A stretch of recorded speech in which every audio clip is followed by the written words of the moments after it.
Ito ang mga bawal na i-hand carry sa Saudia Airlines. Naglabas ang GACO or General Authority of Civil Aviation sa Saudi Arabia na mga bawal i-hand carry sa Saudi Airlines. At kahit na anong airline basta under IATA.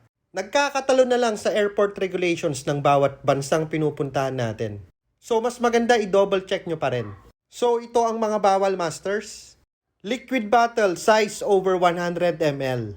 So pag more than 100 ml bawal nyo i-hand carry. Sa ibang airline gusto nakasil pa or nakasiplak. So i-double check nyo yan, masters. Wire cutter, toolkit, screwdriver, scissors, knife, metal measuring tape, cutter, drill, or kahit na anong power tools sa mga magtatanong.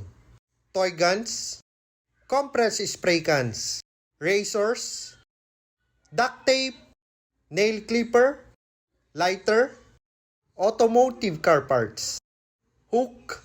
So ayan ang mga bawal sa Saudi Airlines. Kung napapansin nyo, ito yung mga pwedeng maging armas or pwedeng gawing bomba. Kaya may limit na 100 ml para sa mga liquids. Thank you for watching, masters. For more aviation content, follow Master Bay in Facebook, TikTok, and YouTube.